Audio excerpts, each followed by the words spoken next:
Good morning. I'm Dr. Judith Ehrman-Shapiro, and I've been creating this series of videos on using Qigong as a way of creating recovery post-surgically. About 2.5 weeks ago, I had a total left hip replacement. And so far, we've done videos on seated Qigong. We've done a standing Qigong. Today we're going to be working on something called a Wuji stance and also mud stepping. So to begin with, let's stand with our feet shoulder distance apart, rising through the crown of the head, allowing the shoulders to sink. For about half the video today, I'm going to be using my walking sticks, my trekking poles. I find they create more balance for me than my cane does, but I'm also going to put them aside as I'm able to do that now. But I encourage you to use any assistive device that would help you, including using a counter, standing for part of the time, or using a cane or walker. So Wuji stance means a stance of neutrality, of emptiness, of potentiality. And we begin by rising through the crown of the head, sinking through the shoulders. I'm going to release these a little bit, creating a little bit of space under the armpits, softening the hands, tip of the tongue to the roof of the mouth, sitting now in the inguinal joint.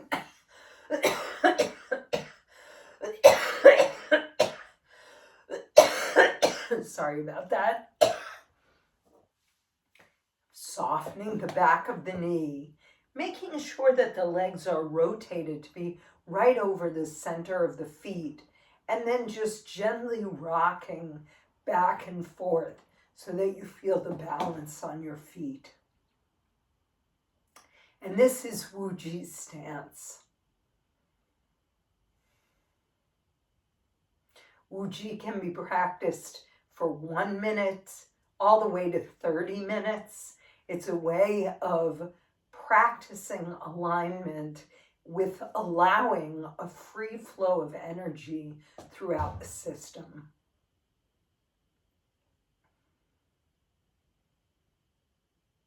So now we're going to try mud stepping. And what we're going to do is slightly different from regular walking. So in regular walking, we're heel, ball, toe, just naturally alternating our weight. And that's what you want to be doing when you're outside walking. This is like a meditative or practiced way of strengthening the alignment and the legs through a walking stance. It's called a Neigong walking pattern. So what you're going to do is lift the toes first.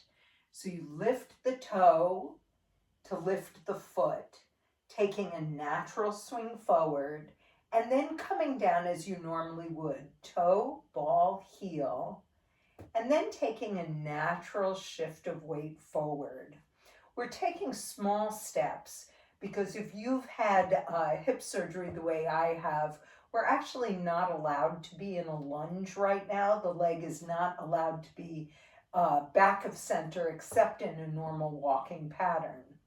So now as I shift my weight forward, I'm going to lift the toe of the foot, lifting the whole foot, bringing it forward, putting it down, toe, ball, heel, and then consciously shifting forward. So lifting the whole foot, bringing the toes up, bringing it forward, coming down, toe, ball, heel, consciously shifting forward.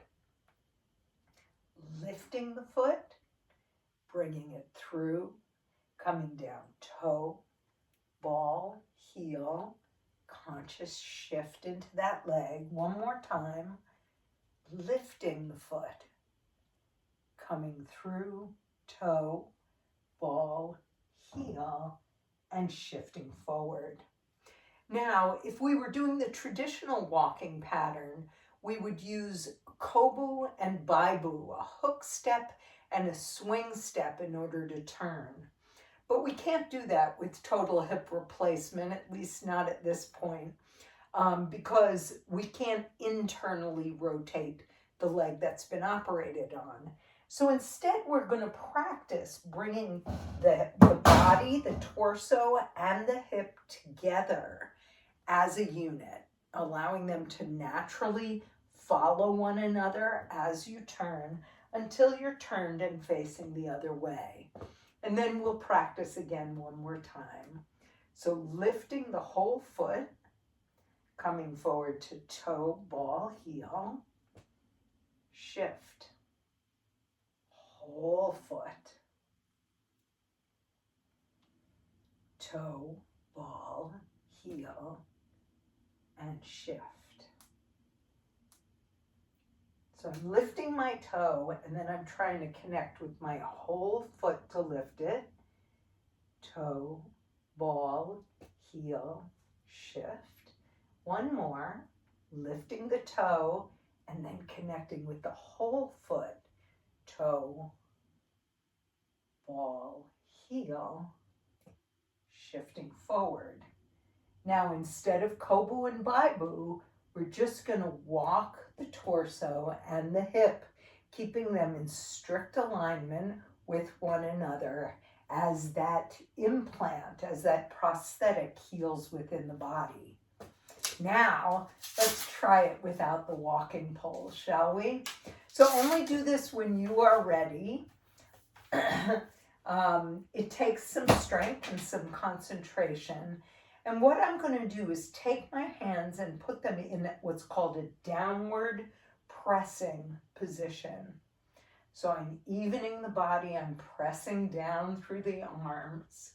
And then I'm going to start with my left foot, the foot towards you. And that's the leg for me, the hip that was replaced. So here it goes. I'm going to lift it as a unit, coming up from my toe, bringing it down, toe, ball, heel, and shifting into it. And then connecting to the back foot, lifting it, toe, ball, heel, and shifting.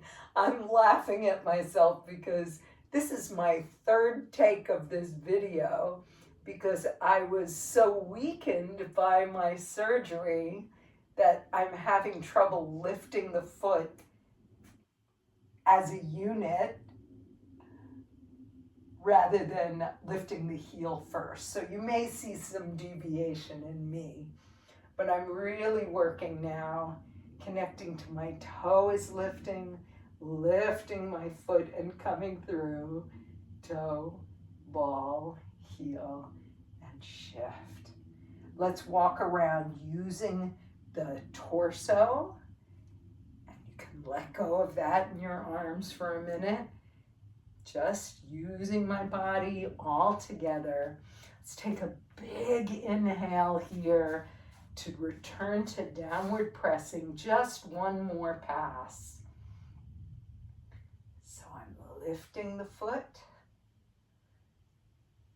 toe, ball, heel, shifting forward.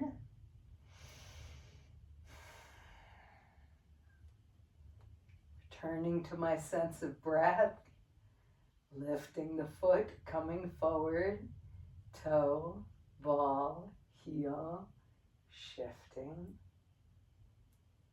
Allowing that leg to be strong. See how my heel comes off first? Really working to neutralize my foot a little bit more. And down. And then shifting enough, lifting my toe, and then connecting to the lift. Toe, ball, heel, shift. Gently coming forward, releasing the arms, Let's do a little closeout. Inhale. Feel sinking in the body, moving the energy back down to Dantian. 2 more times. Inhale. And exhale.